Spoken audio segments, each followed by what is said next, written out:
say, luxurious Heat Nation. Yeah, Mercy and Lago down in Biscayne. Yay. 5 on the floor, ride for my dogs. Where here's the thing, you can check the score. Hustle hard, couple scars, wearing bubble frauds. Down in Biscayne. Kept the flow playing, got it all banned. Y'all seen the block, stop with one hand. And Pat we trust, Inspire have the guts. We're here to bring the heat, y'all can hang it up. Welcome to 5 on the Floor, a daily insider show on the Miami Heat and the NBA, featuring Ethan Skolnick, Greg Sylvander, Alex Toledo, Brady Hawk, and others from the 5 Reasons Sports Network. Also make sure to subscribe to Off the Floor for the most heat anywhere.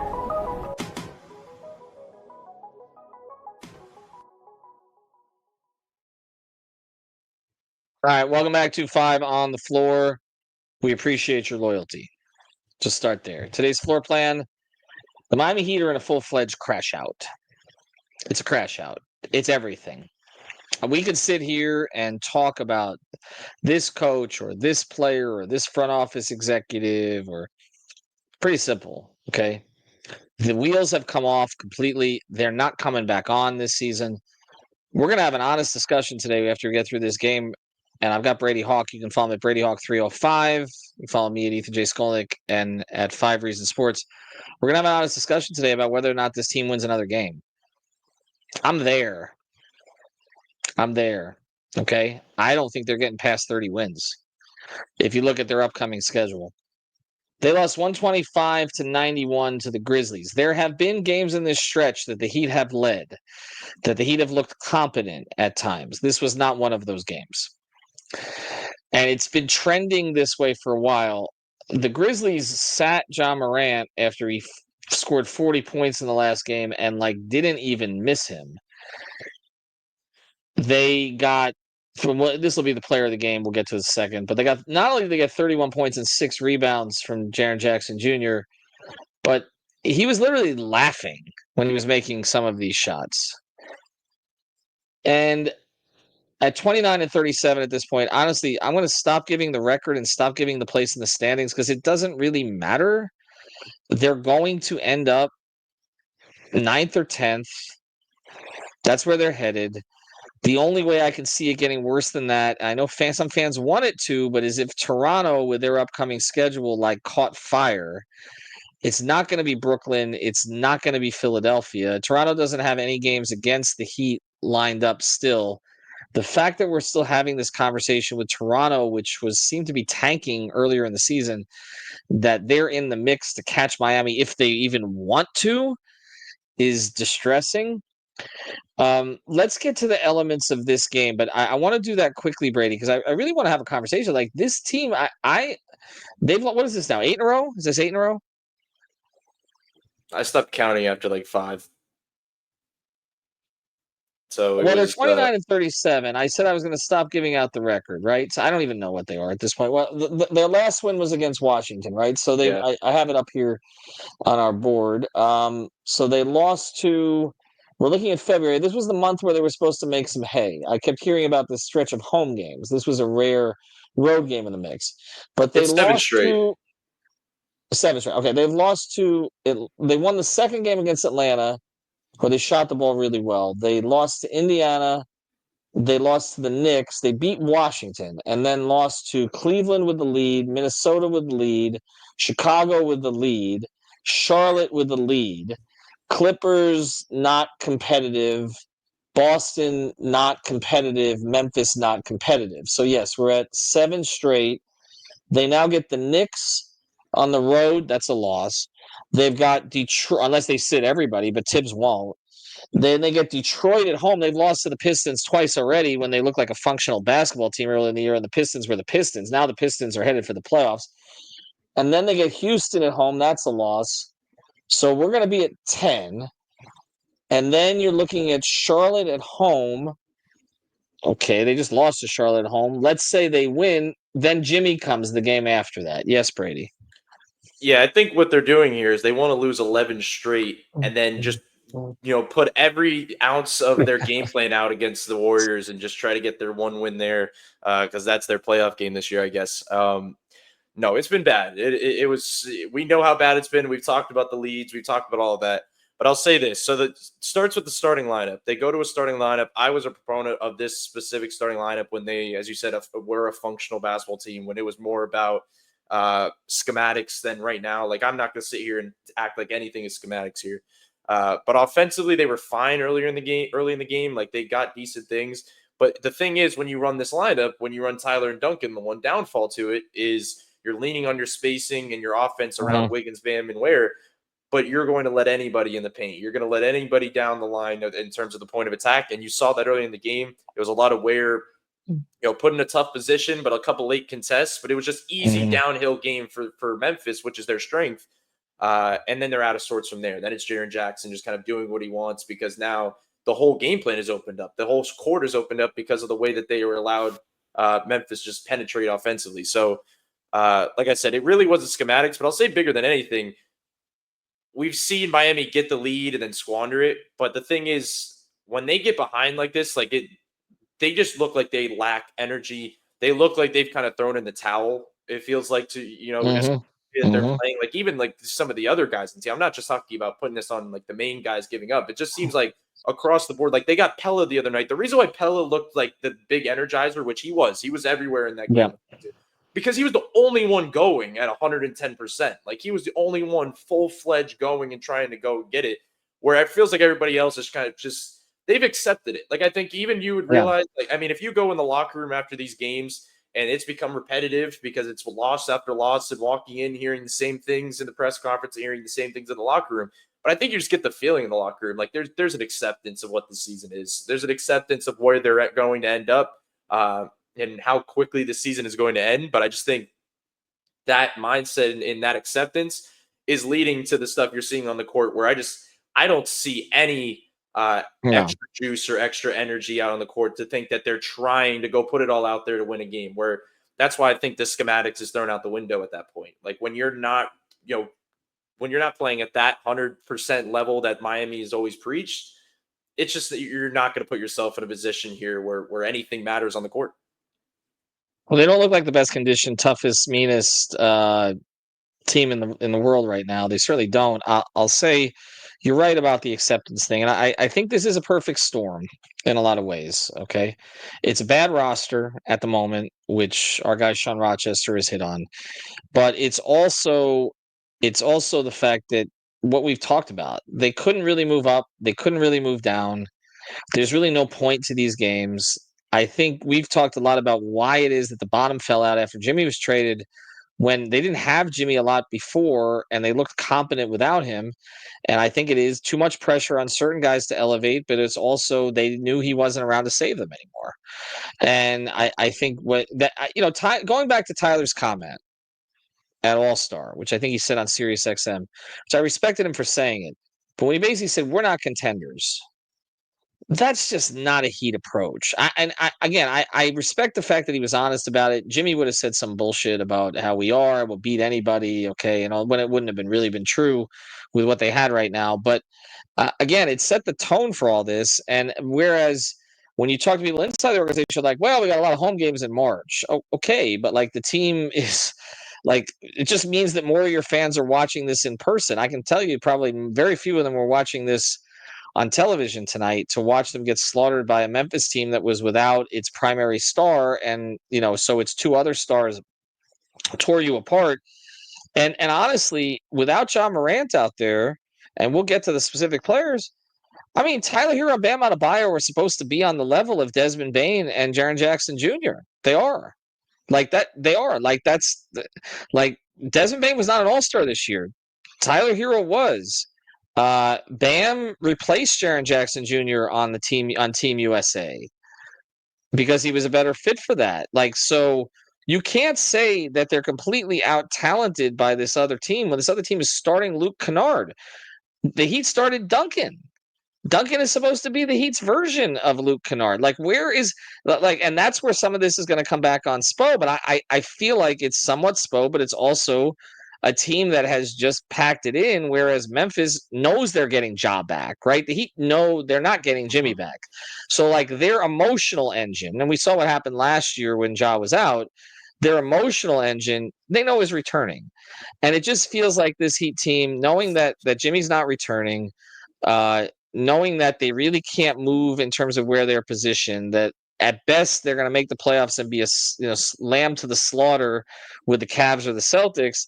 Like, there's just nothing. You're right. There's just no. And this was my nickname once upon a time. There's no juice. There's no juice to this team. And so let's get through the formalities of this, and then let's try to pick a win, because I really think if we're going to keep doing episodes, we're going to keep looking at what's gone wrong, what But to sit here and for me to say that anything is going to fix itself by the end of the season in any dramatic way, when it is literally getting worse by the game, like, this is not even they're not even letting us get to the fourth quarter to be disappointed anymore. It's happening well before that. All right, but let's talk about the player of the night. And now it's time for the A-Aggressive Insurance Player of the Night, sponsored by our friend Lynette. You can find her at insurancebylynette.com. That's with 2 N's and 2 T's, insurancebylynette.com. If you need car insurance, renter's insurance, homeowner's insurance, or any other type of insurance, she's the person to go to. Based in Lauderhill, she services the entire Tri-County area here in South Florida, and she will make sure to get you the best deal. She'll probably talk to you about the Heat while you're at it. Reach out to her, insurancebylynette.com. And now, the player of the game. Right. Well, I already mentioned Jaren Jackson Jr. and Desmond Bane. I'm gonna give you a bigger challenge here. Did anybody on the Heat play well? I'll say no, because it doesn't matter. I mean, when you're out of the game by the beginning of the third quarter, I just don't even know if that really matters. I mean, Kalel put up 19 and 11, which he usually does in these type of games. He was fine earlier in the game. It's just tough. Like, I'm looking, I know this is I'm going the direction of the opposite of the player of the game. But Tyler had 8 points, 3 of 12 shooting. And I don't think anybody deserves a pass down the line. Like, I know this is a case of, everybody's at fault here at this point in the season when we're talking about them giving in. But I said this around, before the All-Star break. With the way things were heading, Tyler was always going to burn out late in the season into the playoffs. It was always going to happen. I mean, with the amount that was on his plate and the stuff he was doing offensively and all that stuff, it was just. I know a lot of the top players, do that, and they're forced to not burn out, but also they're not dealing with the same circumstances of, first of all, never having to actually do it, but also they're a bit more load managed. Where Tyler's actually been extremely available this season, where he's been playing all these games and having all that on his plate. So I think that you're seeing a combination of this team is just not good enough. They're somewhat, throwing the towel in, as we said, but also their best offensive player this entire season that has been playing at an all-star level, I think is just kind of going back down because of the fact he's run out of his legs are gone. Like, how many of his shots to you are short? Yeah, he had a shot where he was like 2 feet away from the basket, where he just had like a little floater where he was just standing there and it front rimmed. And it was like that. That's the type of example that I'll give. Not even the threes where we've seen the 3-point percentage fall down. It's like that type of stuff where I just think he's gassing out a little bit here late in the season. Yeah. And I think, again, you and I both predicted this, that it was going to happen. He wasn't getting enough help. And we've seen it. I mean, not that we needed to see it, but he can't carry. He's a very good complementary scorer. And he excelled in that role. This year he had to be more, and he excelled at times in that role, but eventually he was going to, like I said, crash out. They've all crashed out. I mean, Bam tonight was 18 and 6, but no impact, and Jaren Jackson Jr. ate his lunch. We kept talking about how Bam had this great start to the month of March. He did, and now he had 2 awful games, and then tonight was not good enough. Wiggins, I don't want to let him off the hook either. Like, he's been scoring a lot of points, but they don't feel impactful.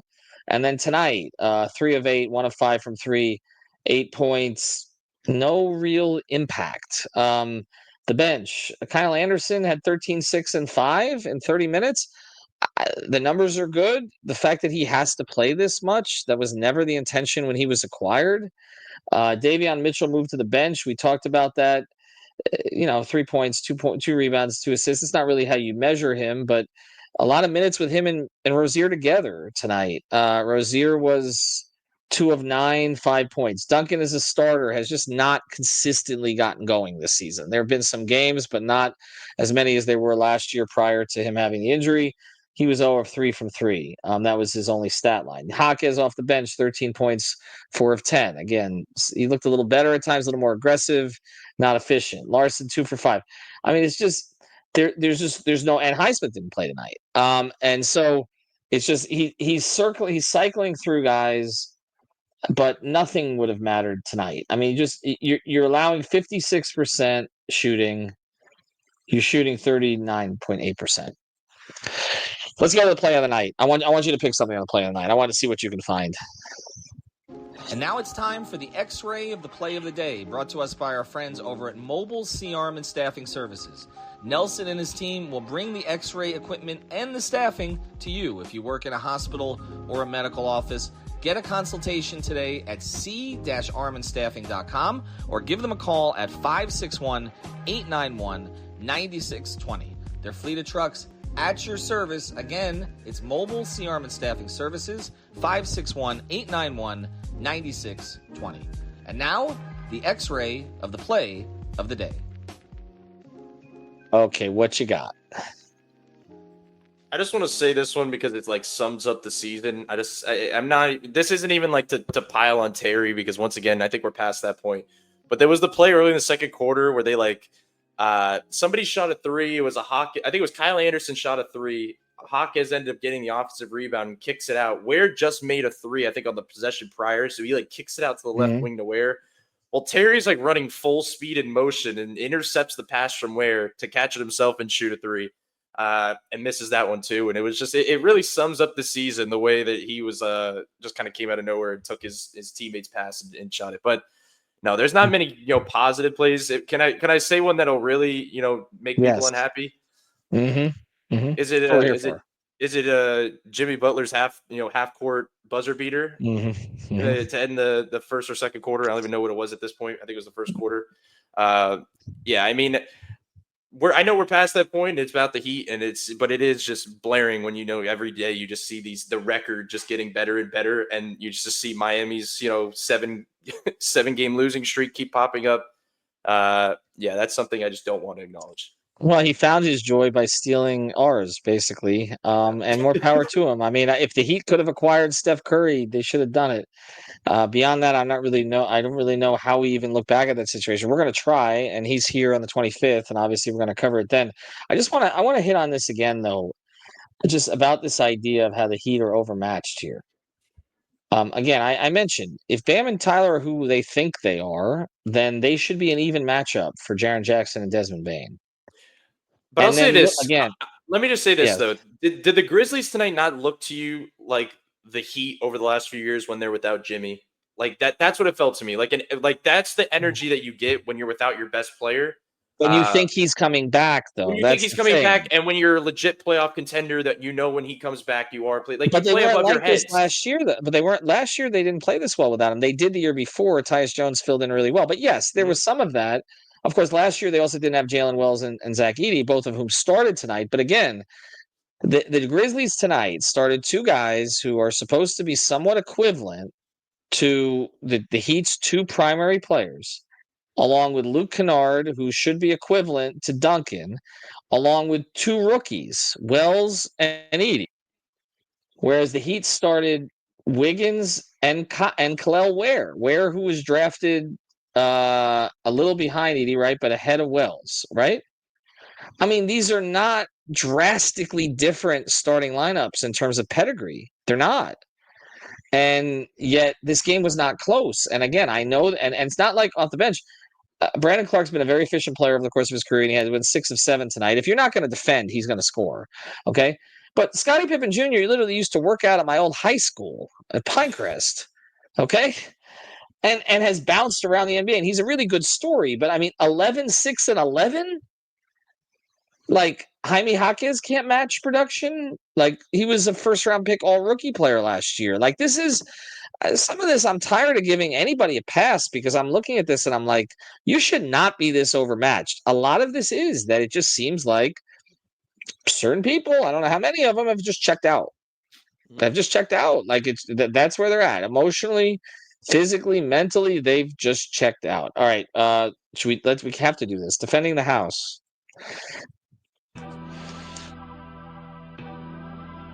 And now it's time for our Defending the House segment, sponsored by our friends over at The Real Estate Shop. You can find them at realestateshopfl.com. That's with 2 P's and an E, realestateshopfl.com, or at the Fort Lauderdale Realtor on Instagram. This is Javier Iglesias and Amanda Martin. They help buyers and sellers in real estate. They're nimble and protective of their clients. They service the entire Tri-County area. That's Miami-Dade, Broward, and Palm Beach counties with a proven on-market strategy. The Real Estate Shop sellers earn the most money in the shortest time frame because Amanda and Javier have a deep understanding of the local market. So check them out. Again, it's at the Fort Lauderdale Realtor on Instagram, realestateshopfl.com, or give them a call at 954-268-9812. And now, who defended the house? Hold on a second. I have something. Hold on. Give me a second. I'm not great at this production stuff. Okay. And if you're listening on the podcast, you're not going to know what I'm doing right now, but I'm going to find it. Hold on. There's an overlay here that I got to find. We appreciate all our sponsors, by the way. Okay, there we go. Okay. Well, there it is. It's a dumpster fire for people who are listening to us instead of watching us. All right, Brady, get some sleep. We'll do more podcasts tomorrow. Ethan figured out StreamYard and Photoshop before the Heat won a game. Like this is not like this needs to be studied. Okay, you see now you give him something, he runs with it. Have a good night.